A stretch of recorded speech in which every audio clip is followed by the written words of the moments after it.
जल्दी से एक बड़ी खबर के साथ गृह मंत्री अमित शाह और सीएम योगी की मुलाकात। दिल्ली में अमित शाह के आवास पर मीटिंग में यूपी से संबंधित मामलों पर चर्चा। तो बड़ी खबर हम आपको ये मुलाकात से जुड़ी हुई बता रहे हैं। दरअसल मुख्यमंत्री योगी आदित्यनाथ दिल्ली के दौरे पर है और खबर मुलाकात को लेकर गृह मंत्री अमित शाह से सीएम योगी की इस वक्त मिल रही है।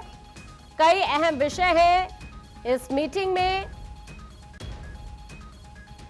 और आपको ये जानकारी दे दें कि कई अहम विषयों को लेकर यहां पर चर्चा चल रही है। हाल ही में बैठक शुरू हुई है। गृह मंत्री अमित शाह के आवास पर पहुंचे हैं उत्तर प्रदेश के मुख्यमंत्री योगी आदित्यनाथ। यूपी से संबंधित मामलों पर यहां चर्चा इस वक्त चल रही है और इस वक्त हमारे साथ पॉलिटिकल एडिटर अदिति नागर जुड़ गई हैं। अदिति, ये मीटिंग किन मायनों में खास है? ये उत्तर प्रदेश के सियासी मसलों के लिहाज से बेहद खास है। आज सुबह जब रिलीज़ हुआ उनका पूरा दौरा 14 मई का दिल्ली का, उसमें कहीं बहुत खास तरीके से ये नहीं था कि अमित शाह से मुलाकात करेंगे, लेकिन जो असल मुलाकात है वो अमित शाह के साथ ही थी उनकी, क्योंकि संगठनात्मक बदलाव और जैसा अभी उसकी बात हम कर रहे थे कि कैसे कैबिनेट बदलाव एक्सपेंशन को लेकर, उसके बाद किस तरीके से चीज़ें बदलनी हैं, चुनाव की क्या तैयारियां करनी है, ज़मीन पर क्या कुछ जो तब्दीलियां। अक्सर देखिए ऐसा होता है कि जब सरकार होती है तो एंटी इनकम्बेंसी होती है। मैं इस पूरे मसले पर चर्चा करने से पहले आपको बता दूं, ये उस लिहाज से खास है 2027 के चुनाव के लिहाज से, संगठन की तब्दीली, सत्ता के चेहरों की तब्दीली और साथ में दिल्ली और राज्य सरकार मिलकर किस तरीके से इसको प्रभावी बना सकें, एंटी इनकम्बेंसी को कम किया जा सके। कौन से, देखिए ये बात सही है कि जो अपर कास्ट है वो थोड़ी छिटक सी या नाराज सी नज़र आ रही है, उनको कैसे दुरुस्त किया जाए। यूजीसी एक बड़ा मसला है जिसको अभी अंडर द कार्पेट रखा गया है। उसके अलावा पीडीए की तोड़ क्या रहेगी। और देखिए ये बात इसमें कोई दो राय नहीं कि अमित शाह और योगी आदित्यनाथ अपनी स्ट्रैटेजी में मिल जाएं। अमित शाह की स्ट्रैटेजी, योगी आदित्यनाथ, नरेंद्र मोदी का चेहरा, तो उत्तर प्रदेश की जीत दूर नहीं है। तो आप देखिए कि उस लिहाज से बेहद महत्वपूर्ण, अमित शाह के साथ आज जो भी चर्चा होगी उसको धरातल पे उतारने का जिम्मा योगी आदित्यनाथ का होगा। इसके अलावा अमित शाह ने दो टूक कहा होगा कि बड़े लंबे समय से खींचतान की खबरें हैं, लेकिन चाहे डिप्टी सीएम हो, प्रदेश अध्यक्ष हो, योगी आदित्यनाथ आपस में सब तालमेल करें, क्योंकि पार्टी का नुकसान नहीं होना चाहिए। कार्यकर्ताओं को मोबिलाइज कैसे करना है, कार्यकर्ताओं में वो जान कैसे फूंकनी है। 2027 का चुनाव सेमीफाइनल है, बड़ा संदेश है, और दोनों चुनाव उत्तर प्रदेश और गुजरात हों, लेकिन यहाँ पर योगी आदित्यनाथ की ये मुलाकात अपने आप में बेहद खास मानी जा रही है, जिस लिहाज से अमित शाह के साथ संगठनात्मक आगे की तैयारी, चुनौतियों से निपटने की कंटिजेंसी प्लान से लेकर सब कुछ।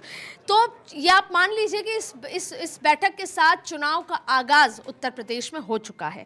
अब आप देखिए कि बहुत सारे कार्यक्रम थे, 12:30 वो रवाना हुए थे, उसके बाद एयरपोर्ट पहुँचे। एयरपोर्ट के साथ साथ आपको देखिए जब दिल्ली एयरपोर्ट आए तो आज की बहुत सारे उनके कार्यक्रम हैं। उस लिहाज से भी ये जो चुनाव का दौरा है बेहद खास है। ये जानकारी दी गई थी कि वो दिल्ली आएंगे, संभवतः वो और भी बीएल संतोष से लेकर अलग संगठन के लोगों से भी मुलाकात कर सकते हैं, लेकिन इस दौरे का जो सबसे इम्पॉर्टेंट मीटिंग थी वो अमित शाह के साथ बताई जा रही थी, जो अभी चल रही है।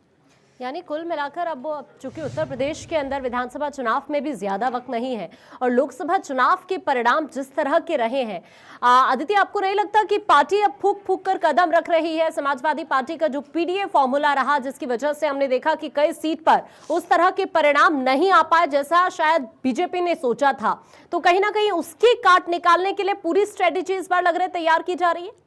देखिए बीजेपी की एक बहुत डिफरेंट स्ट्रैटेजी आपने देखी। महिला वोट बैंक एक अलग मुद्दा है, ठीक है।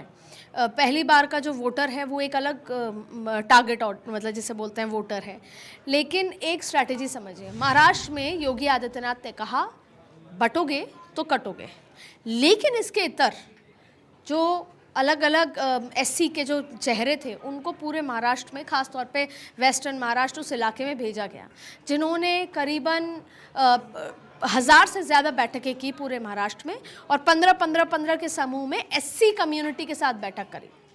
इस बात की चर्चा नहीं थी, ये अंडर द कार्पेट हो रही है, लेकिन मैसेजिंग क्या थी? हिंदू बनाम एक तरह से जो जो पोलराइजेशन की राजनीति हुई।